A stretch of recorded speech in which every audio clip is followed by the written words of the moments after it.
Thank you very much. So, today we'll be talking about how do atmospheric change and stratospheric aerosol injections. So in this study, we'll be looking at the ARISE SAI simulation and then also comparing it to SSP 245, the Shared Socioeconomic Pathway 245. So I'm Kwesi Quagraine, and this is me here. And I have contributions from my PhD advisor, Travis O'Brien, and other colleagues. This name looks similar to my name because that is the name of another person called Kwesi Quagraine, who happens to be my brother, who is an atmospheric scientist. So, yeah. And also contributions from Ben Kravitz and Simon Tilmes. So the topic we'll be talking about here is available as a paper in IOP's ERC, Environmental Research Climate. So you can scan this code. I'll be showing this code at other points too. So in case you miss it, you can scan it and then have a read at the paper. It's a pretty interesting paper to read. So, I would want to talk about a little bit about extreme weather. I know we all have an idea about what an extreme weather is. So, basically, extreme weather is anything that falls outside the expected weather pattern of a location. So, for instance, if the daily snow expected over Texas is 3 inches, which we don't usually get over here in Texas, is 3 inches, and we observe 15 inches in a day, then we have something that is an extreme event. So extreme weather can range from drought to flooding to tropical cyclones to wildfires to air pollution and everything in between. So just wanted to put that out there, and that's what we'll be talking a little bit about that and why we are thinking of stratospheric aerosol injections. So the content for this presentation would be a part one talking about atmospheric rivers, and the part two will be talking about atmospheric rivers under a warming climate. So what are atmospheric rivers, their detection and what they look like? There's also a published paper that you can scan this code to get to. uh, Atmospheric rivers are basically these long, narrow transient corridors of horizontal water vapor that are usually associated with extratropical cyclones and part of the cold front, part of an extratropical cyclone. So, I know that is a long definition, but basically, when we look at precipitable water over the Atlantic, this right here, the red orange shade here is an atmospheric river. So these are the type of scale of atmospheric rivers. The American Meteorological Society defines atmospheric river using its characteristics as the amount of water vapor available, the depth of water vapor available, and also sometimes the baroclinic instability that leads to atmospheric rivers, as seen in the cross section here. So. We'll talk a little bit about atmospheric river detection. Um, Atmospheric rivers are detected basically using integrated water vapor or integrated vapor transport. So what we talk about when we look at integrated is from the surface to about 12 kilometers height. So the red region here is the IVT or IWV core, and the gray is the outer flanks of the atmospheric rivers. People normally capture these atmospheric rivers using the relative threshold or the absolute threshold. So the relative threshold can vary. So for instance, we can say that we are using the 85th percentile of the climatology at each location. So that makes it more location specific, or an absolute threshold where we say, okay, at 250 kilogram per meter per second, anything is an atmospheric river.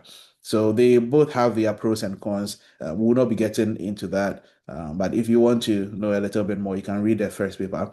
Other ways that we capture these atmospheric rivers is also using the length scale.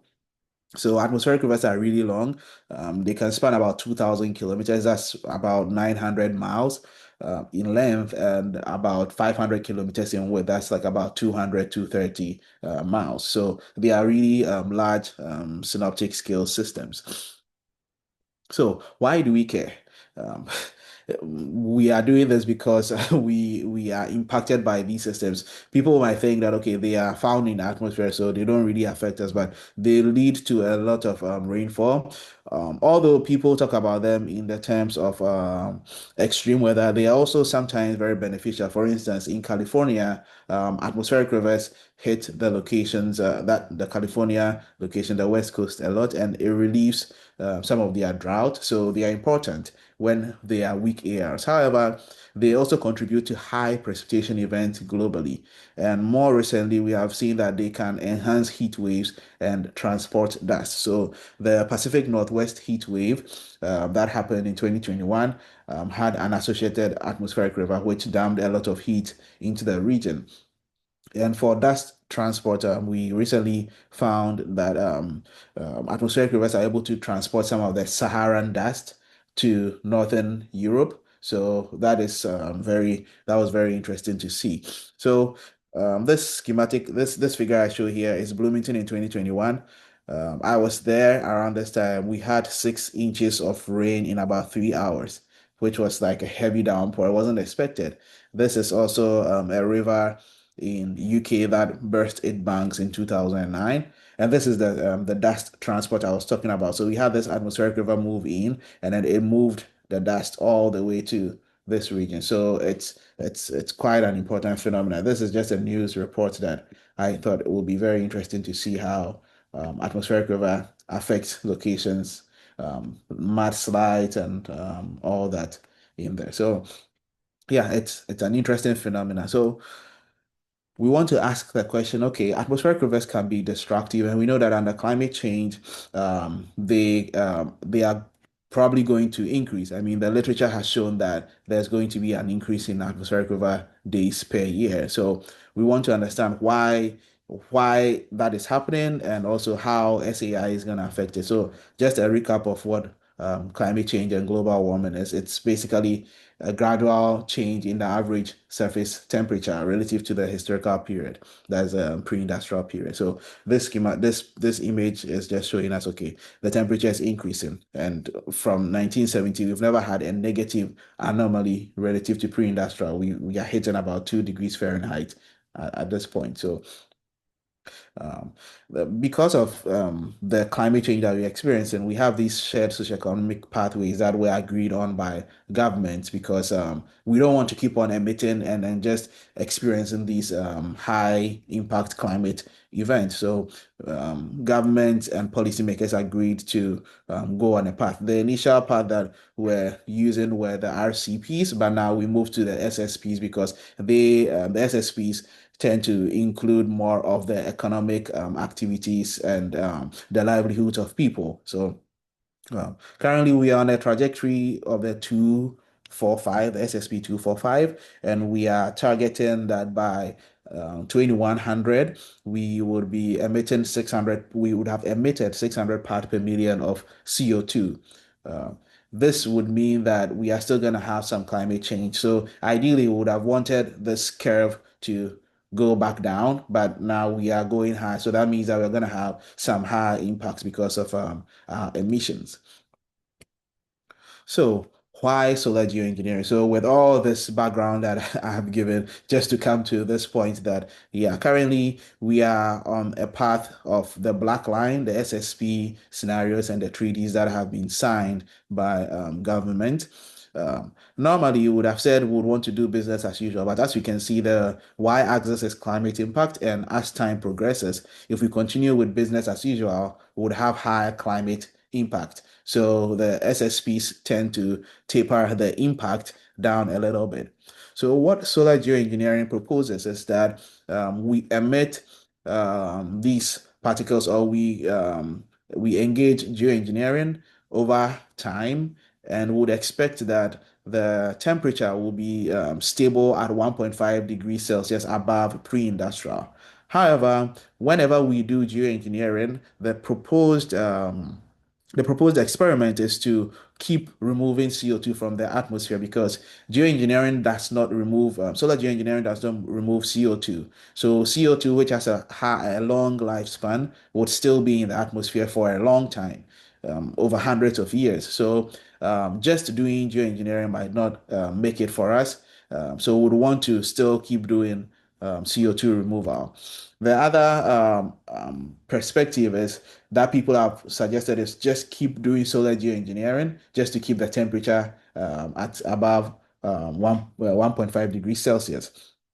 The caveat is that research has shown that if we should keep doing business as usual and keep emitting until only God knows when, immediately we stop, the return impact will be exponentially different than what we would be able to handle. So this is not the way we want to go. We would want to probably do geoengineering and then keep removing CO2 from the atmosphere and not just do geoengineering until we can't anymore. So in this study, what we are looking at is just an aspect of solar geoengineering. We are looking at stratospheric aerosol injections. There are other aspects of solar geoengineering. There's a marine cloud brightening. That is also a huge part of geoengineering. So the stratospheric aerosol injection is basically telling us that we would want to put these sulfate particles in the atmosphere. Atmospheric chemists have been able to tell us and been able to show that sulfate is able to reflect incoming solar radiation. So if the incoming solar radiations are reflected back out in the stratosphere, it prevents our surface from heating. So that is a proposed idea to cool the planet. And for the current geoengineering experiment, we try to stabilize the temperature at 1.5 degrees Celsius above pre-industrial temperatures because that is right around where we are now. So these are manageable scenarios that we can live in. Um, well, I would want to put this out there that these are all being done in models. Nobody is doing this out there. I didn't do this out there for this paper. We are just using climate models, which have uncertainties, right? But I think as a scientist, we prefer to test our hypothesis to be sure to a certain degree before we do anything of this sort. So these are all done in climate models, not outside. Yeah. So, why do we care about atmospheric rivers? So now we are going back to look at, okay, why do we care about atmospheric rivers and why geoengineering might be important in this study. So the CMIP models project that atmospheric rivers are going to increase within a range of 10 to 25 median AR counts globally. Currently, we have 8 to 10 median AR counts. So if we look at a time step, we expect to see about 8 to 10 atmospheric rivers in time. But with climate change projections from the CMIP models, we see that it could change from 10 to 25. And the other thing too is that there's an increasing trend of AR days per year.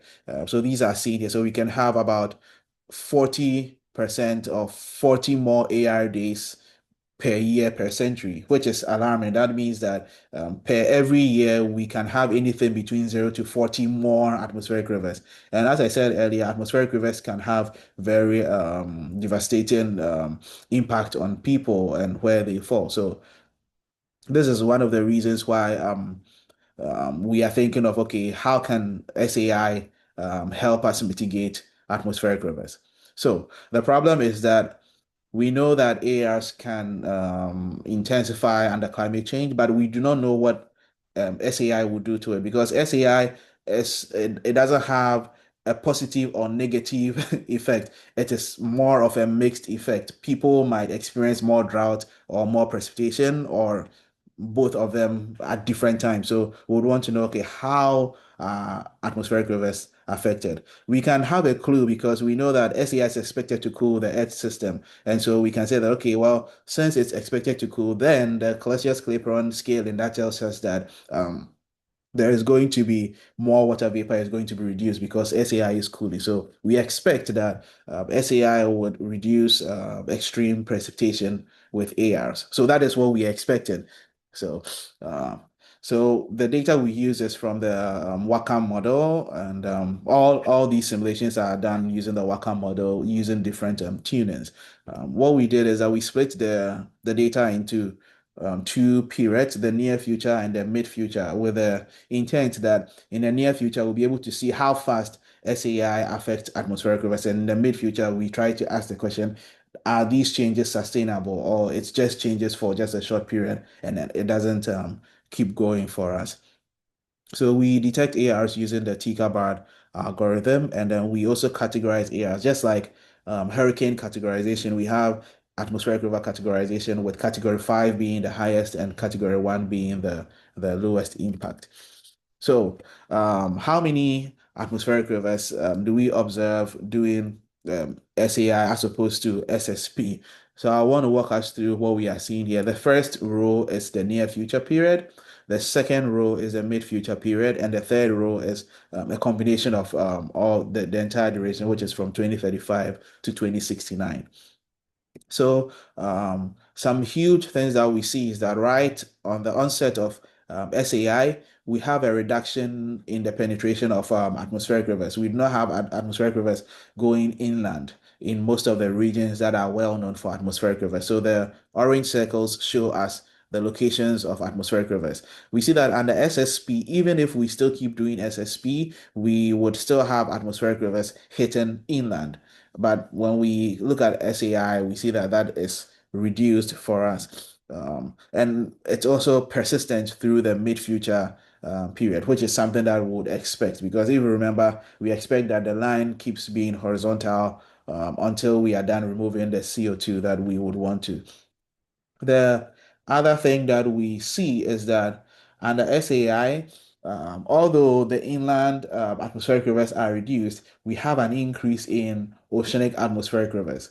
So, just as I said, SAI does not necessarily mean everything is going to be like glorious and good. We are going to have some other things that we might not expect. So, yeah, so we experience that a higher number of ARs are within the oceans, which can be impactful for aquatic life and people who are interested in ocean phenomena. So that was something that was interesting to see, and we see that it's persistent in all the large ocean regions that we have. We have the Pacific, the Atlantic, and also the South Indian region. So yeah, SAI has that impact.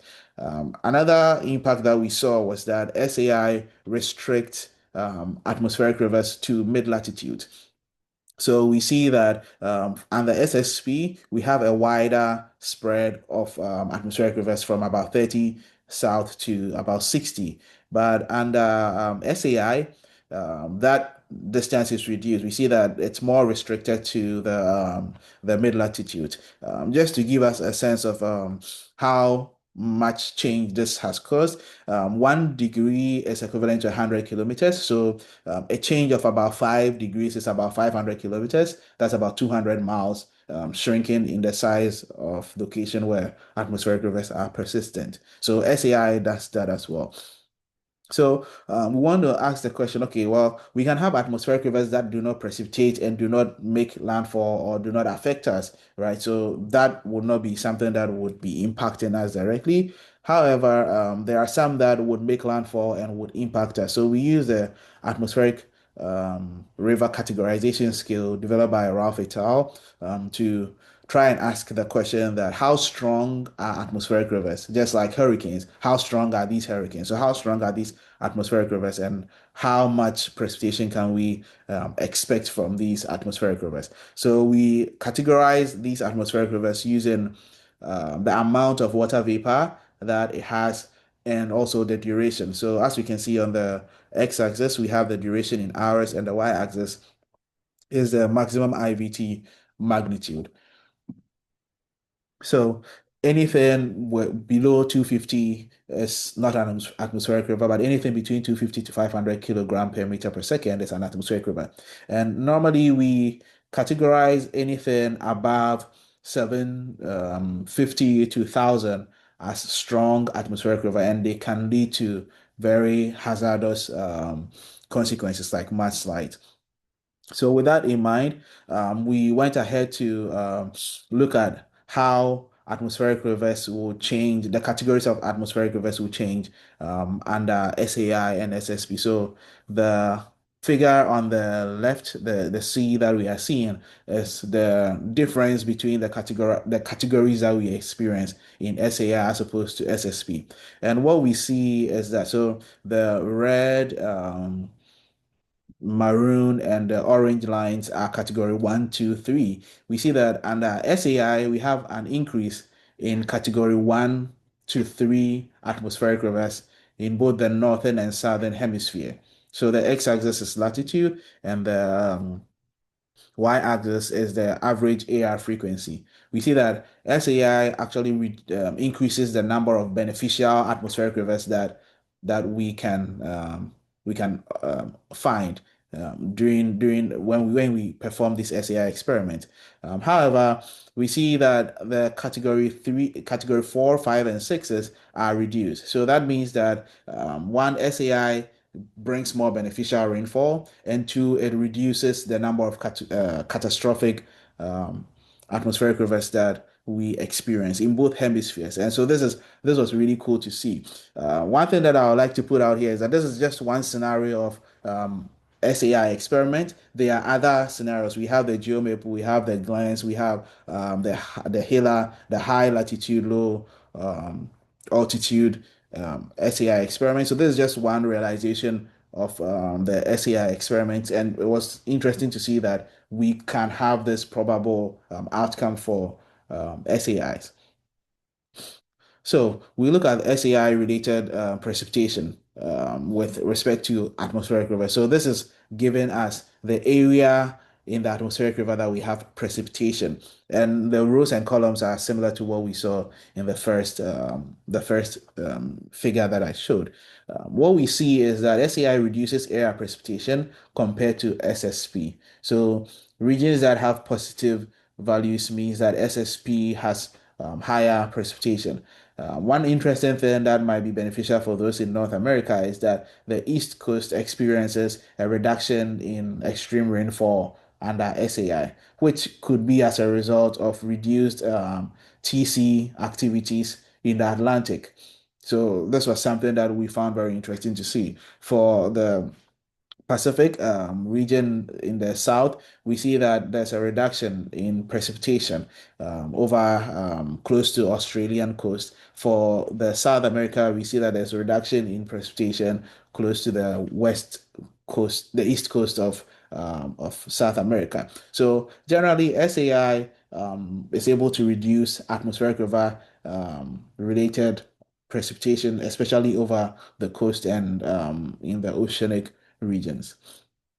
So the conclusions we draw from this is that SAI is projected to reduce one the AR associated precipitation, just like we saw, and also this scenario of SAI is projected to reduce the number of catastrophic atmospheric river events per year, which is good news because we wouldn't be having a lot of these mudslides and these heat waves that could lead to death and all that. Also, one good thing was that this scenario of SEI is projected to increase beneficial atmospheric river events. That is, events that bring light precipitation for farmers that depend on irrigation for their crops to thrive. So that these were the three major conclusions that we saw from this study. Well, other research activities that I'm involved in include using MPAS, so the model for prediction across scales to track tropical cyclones and also do a little bit of machine learning weather forecast and also tracking mesoscale convective systems. So yeah, with that said, I would acknowledge the people who supported and funded this research, and I will give room for any questions.